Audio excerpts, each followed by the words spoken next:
Buah jatuh tak jauh dari pohonnya menjadi peribahasa yang cukup menggambarkan anak-anak presiden yang ikut terjun ke dunia politik.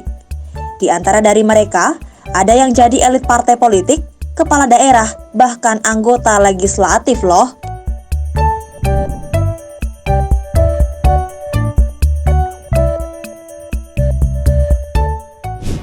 Menunggangi popularitas orang tua yang menjabat sebagai kepala negara untuk masuk ke dunia politik merupakan hal yang lumrah terjadi di Indonesia. Lalu siapa saja putra-putri presiden yang kini berkarir di dunia politik melalui jalur cepat tersebut? Anak-anak Presiden Joko Widodo yang dulunya mengaku enggan masuk ke dunia politik pun kini justru terlihat eksis dan menikmati dunia perpolitikan Indonesia. Mulai dari putra sulung Jokowi yakni Gibran Rakabuming Raka yang mengawali karirnya dengan bergabung ke dalam PDIP pada 23 September 2019. Karirnya pun melaju dengan cepat. Gibran berhasil memenangkan Pilkada 2020 dan dilantik sebagai wali kota Solo pada 26 Februari 2021. Belum genap 3 tahun menjabat, kini Gibran menjadi cawapres dari capres nomor urut 2 Prabowo Subianto di Pilpres 2024. Selanjutnya sang adik yakni Kaesang Pangarep resmi bergabung ke Partai Solidaritas Indonesia pada 23 September 2023. Kala itu, panggung politik Indonesia sempat gempar lantaran Kaesang langsung menduduki jabatan Ketua Umum PSI. Kaesang menggantikan Giring Ganesa yang kini menjabat sebagai anggota Dewan Pembina PSI. Kaesang mengaku terjun ke dunia politik lantaran terinspirasi oleh sang ayah yakni Presiden Jokowi. Dia menyampaikan hal itu dalam acara Kopdarnas PSI di Jakarta Theater, Senin 25 September 2023.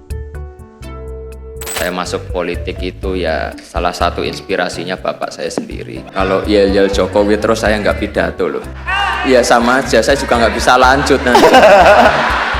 Beliau ini orang yang sangat saya cintai dan saya hormati.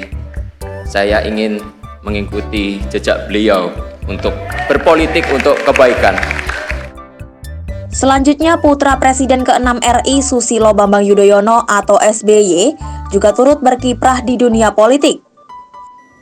Bahkan, putra sulungnya yakni Ketua Umum Partai Demokrat Agus Harimurti Yudhoyono atau AHY baru saja dilantik menjadi Menteri ATR BPN Rabu 21 Februari 2024.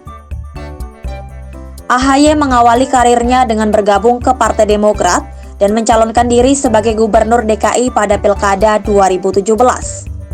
Namun sayangnya, ia tak berhasil memenangkan kontestasi tersebut. Meski begitu, karir AHY di dunia politik kian cemerlang. Pada Februari 2018, ia ditunjuk sebagai Komandan Komando Satuan Tugas Bersama untuk memimpin pemenangan Demokrat di Pilkada 2018 dan Pemilu 2019.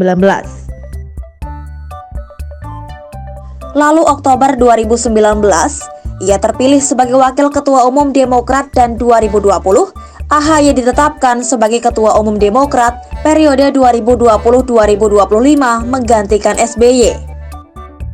Sementara putra bungsu SBY yakni Edi Baskoro Yudhoyono atau Ibas sudah lebih dulu terjun ke dunia politik. Ibas mengawali karir dengan menjadi Sekretaris Jenderal Partai Demokrat. Selanjutnya, sejak 2020, ia menjabat sebagai Wakil Ketua Umum Demokrat. Ibas pun berkiprah sebagai legislator selama 3 periode sejak 2009. Ia menjabat sebagai anggota DPR RI fraksi Demokrat yang membidangi masalah pertahanan dan hubungan internasional. Lalu mayoritas keluarga presiden pertama Indonesia yakni Soekarno juga terjun ke dunia politik. Mulai dari Megawati Soekarno Putri yang mengawali karirnya dengan bergabung ke PDI pada tahun 1987, kemudian ia menduduki posisi Ketua Umum sejak Februari 1999 dan mendeklarasikan PDI Perjuangan. Selama perjalanan karirnya, Mega pernah menjabat sebagai anggota DPR RI periode 1987-1999. Selanjutnya, pada Oktober 1999 sampai Juli 2001, Mega terpilih menjadi Wakil Presiden ke-8 RI menggantikan B.J. Habibie untuk mendampingi Gus Dur. Mega pun sampai pada puncak karirnya, yakni menjadi Presiden ke-5 RI periode 2001-2004. Selain Mega, anak-anak Soekarno yang ikut terjun ke politik ada Sukmawati Soekarno Putri yang menghidupkan kembali Partai Nasional Indonesia atau PNI. Lalu, ada Guruh Soekarno Putra yang juga tergabung dalam PDIP sejak tahun 1982 dan aktif sebagai anggota DPR RI. Terah politik Soekarno pun terus berlanjut hingga ke cucunya. Puan Maharani, putri dari Megawati, mengawali karirnya sebagai anggota DPR RI pada pemilu 2009. Puan lolos ke Senayan tahun 2012 dan dipercaya sebagai ketua fraksi PDIP di DPR. Ia pun kembali terpilih menjadi legislator pada pemilu 2014. Puan juga pernah menduduki jabatan Menteri Koordinator Bidang Pembangunan Manusia dan Kebudayaan pada 2014. Tak berhenti di situ, karir Puan pun kian melejit. Ia kembali terpilih menjadi legislator pada pemilu 2019. Lantas, ia menduduki kursi Ketua DPR RI sejak 2019 hingga kini. Puan juga mengemban tugas sebagai Ketua Dewan Pimpinan Pusat Bidang Politik dan Keamanan di internal PDIP.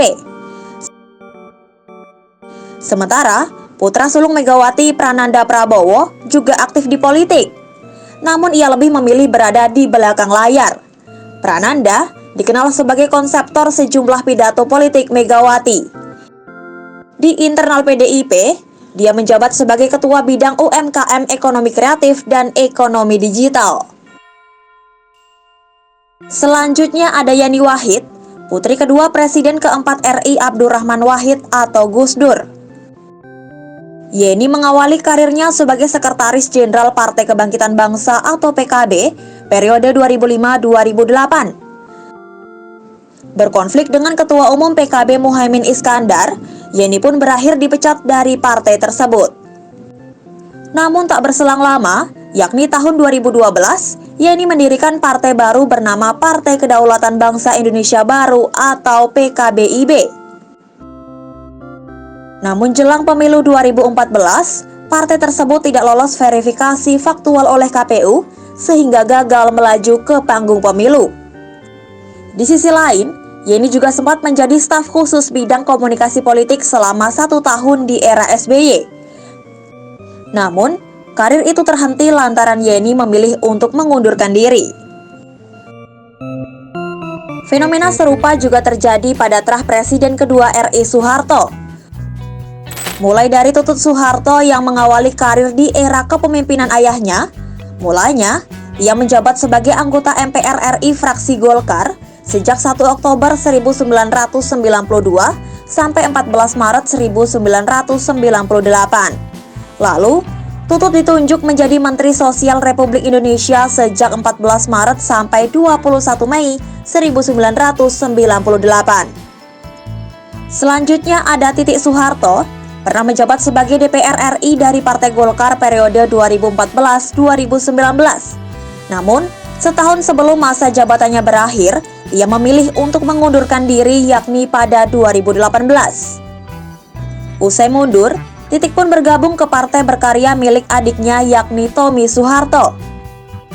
Terbaru, Titik kembali berkiprah ke dunia politik pada pemilu 2024. Kali ini, Titik maju ke dunia politik melalui Partai Gerindra yang tak lain milik mantan suaminya yakni Prabowo Subianto. Sementara karir Tommy Soeharto dimulai dari anggota MPR RI fraksi Golkar periode 1992-1998. Usai kiprah politiknya terhenti, Tommy membentuk Partai Berkarya dan menjadi ketua umum partai tersebut periode 2018-2020. Meskipun sempat ikut meramaikan pemilu 2019, Partai Berkarya hanya mengantongi 2,9% dan tak lolos ke parlemen. Meskipun mendapat privilege sebagai anak presiden, namun tak menutup kemungkinan kualitas individu menjadi tolok ukur untuk masuk ke dunia politik. Selain itu, status orang tua yang masih menjabat atau tidak juga sangat berpengaruh terhadap mulusnya jalan anak mereka menuju kancah politik. Lalu bagaimana pengamat politik melihat fenomena ini? Fenomena dinasti politik ya. Aji mumpung punya power, punya kekuatan, punya jaringan, ya punya uang gitu ya, punya segalanya. Ya mereka akhirnya muncul dan hadir di pentas politik nasional dari waktu ke waktu, dari zaman ke zaman. Ya karena tadi ini soal legacy, soal pengaruh, soal kekuatan di keluarga presiden masing-masing itu. Kekuasaan seringkali membuat terlena siapapun yang menggenggamnya. Namun, tak seharusnya manusia menghalalkan segala cara untuk mencapainya. Lalu fenomena dinasti politik ini apakah harus dilanjutkan? Tulis pendapat kamu di kolom komentar.